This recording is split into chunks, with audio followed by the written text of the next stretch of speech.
بات کریں کہ ایک طرف کورونا کی وبا نے پوری دنیا پر اپنے پنجے گاڑ رکھے ہیں، وہاں بھارت جو اپنے مذموم عزائم سے باز نہیں آ رہا، اور آج کی تازہ خبر جو یہ ہے کہ 3 لاکھ سے زائد ہندوؤں کو جو ہے وہ انہوں نے وہاں پہ سرٹیفکیٹ جاری کر دی ہے رہائش کے مقبوضہ کشمیر کے اندر، زمین کے قابل ہو رہے ہیں۔ اب ساتھ ہی ساتھ وہاں پہ اور کیا کیا ہونے جا رہا ہے اور کیا عزائم ہے، اس پر ہم گفتگو کا سلسلہ آگے جاری رکھیں گے۔ اور یہ صاحب، کرونا نے کیا بدلا؟ اس کا مطلب یہ ہے کہ تمام جو بڑی طاقتیں ہیں، امریکہ جو کر رہا ہے فلسطین میں الگ، اسرائیل کی جو پشت پناہی کر رہا ہے وہ اپنی جگہ، لیکن بھارت کشمیری عوام کے ساتھ اس وبا کے دوران کیا کرنے جا رہا ہے؟ عثمان صاحب، اب جب سے کرونا شروع ہوا تھا نا، آج سے 2-2.5 مہینے پہلے، تو آپ کو یاد ہوگا کہ ہم نے خاص طور پہ رسول اکرم صلی اللہ علیہ وسلم کی احادیث کے مطابق اس وبا کو اور اس ساری صورتحال کو دیکھا تھا،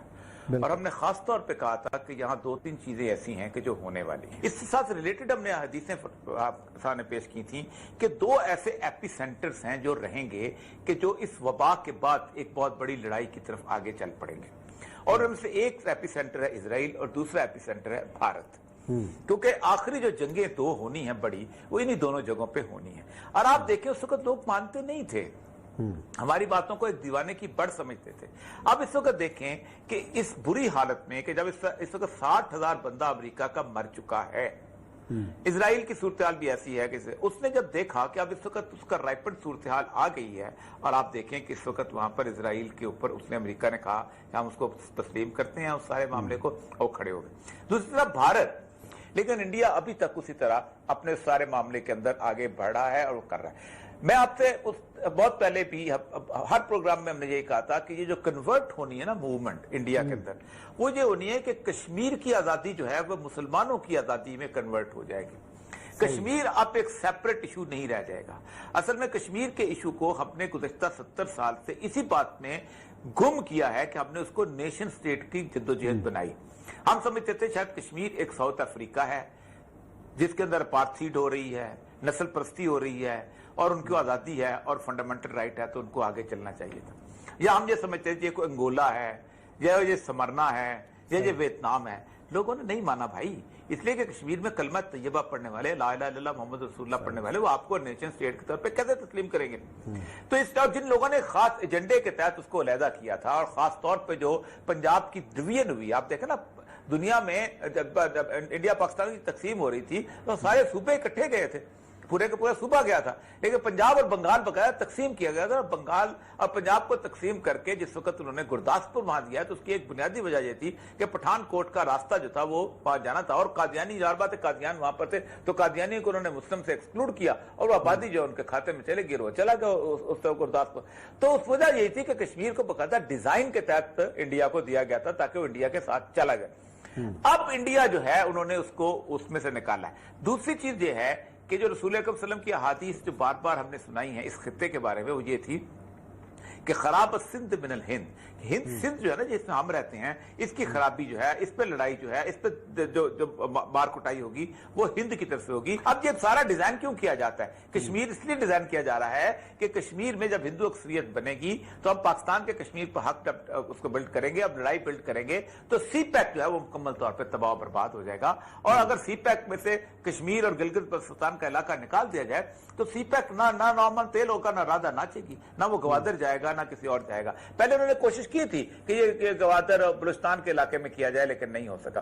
آج میں ایک بہت بڑا آرٹیکل پڑھ رہا تھا جس کو ہم مس کر رہے ہیں اس انٹرنیشنل سینیریو میں، وہ یہ تھا کہ طالبان جو ہیں اگر یہ صورتحال سینیریو جاری رہی تو طالبان اگلے 1-1.5 مہینے کے اندر ٹیک اوور کر لیں گے اور افغانستان میں اپنی گورنمنٹ بنا لیں گے۔ اور اس کے اندر جو واشنگٹن پوسٹ نے لکھا ہے کہ سب سے بڑا نقصان جو ہے وہ بھارت کو ہوگا، اور انشاءاللہ کل ہم کوشش کریں گے کہ طالبان کی اس پوری نے مس کیا اس کو۔ اتنی بڑی ڈیولپمنٹ وہاں پر ہو رہی ہے، اتنی بڑی سچویشن وہاں بلٹ اپ ہو رہی ہے، لوگ رہا ہو رہے ہیں، اس کا مطلب یہ ہے کہ اس سے پہلے انڈیا کچھ کرنا چاہتا ہے۔ اور مجھے خطرہ یہی ہے کہ طالبان کی حکومت آنے سے پہلے انڈیا جو ہے وہ کسی نہ کسی طور پر پاکستان پہ ایک چھوٹے چھوٹے لیول کا اٹیک کرنا چاہتا ہے. اس کے اٹیک کا ایک مسئلہ یہ ہے کہ یہ نہیں ہے کہ پاکستان انڈیا کی لڑائی شروع ہو جائے گی, ہوگا یہ کہ انٹرنیشنل اٹینشن آئے گی اور عالمی طاقتیں جو ہیں اپنی فوجیں یہاں پر کھڑا کریں گی کہ یہ بڑا فلیش پوائنٹ ہے, تو یہاں بھی فوج کھڑی کر دو, وہاں بھی فوج کھڑی کر دو, وہ بن گیا وہ بن گیا. اور جب اقوام متحدہ کی بارڈر پہ آبزرورز آ کے بیٹھ گئے, سیز فائر شروع ہو گیا, عالمی طاقتیں بیچ پڑ گئی, تو آپ کی ساری اکنامک ایکٹیویٹی تو ختم ہو جائے گی نا.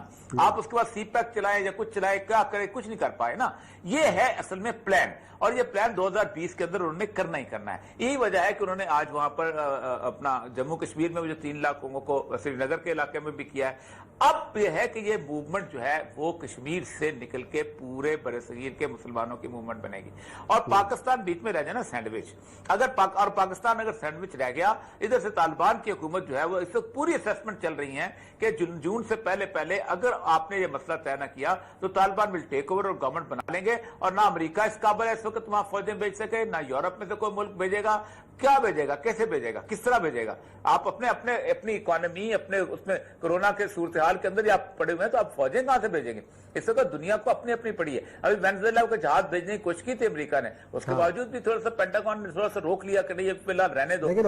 ابھی ہم پڑے ہوئے. اس ساری گفتگو میں ایک سوال ہی ابھرتا ہے کہ کورونا کے خلاف ہم جنگ لڑ رہے ہیں تو متحد نہیں ہے, ہم کہتے ہیں لڑو اپنی جنگ, لیکن جو اتنے بڑے چیلنجز ہمارے اوپر آنے والے ہیں, بھارت کا چیلنج ہے, باقی معاشی چیلنج سر پہ کھڑا ہوا ہے, اس کے لیے بھی ہم متحد نہیں ہیں. متحد نہ ہوئے تو ہم یہ جنگ جیتنی کیسے ہم نے؟ عثمان صاحب, مجھے بہت خوف آتا ہے, مجھے بہت ڈر لگتا ہے, اور ڈر اس لیے لگتا ہے کہ پاکستان کے اندر اس وقت یہ قیادت ہے, یہ اس کی فور سائٹڈنس سے مجھے ڈر لگتا ہے. یہ دور کی دیکھ ہی رہے. دیکھیں, عمران خان ان لوگوں میں سے ہے جن کے ساتھ ہم نے ایک امیدیں وابستہ کی تھیں کہ یہ کرپٹ نہیں ہے, یہ بددیانت نہیں ہے. اس کی ایک مکمل طور پہ ایک ویلفیئر کی ایک پوری کی پوری ایک تاریخ. Tell me pretty lies, look me in the face, tell me that you love me, even if it's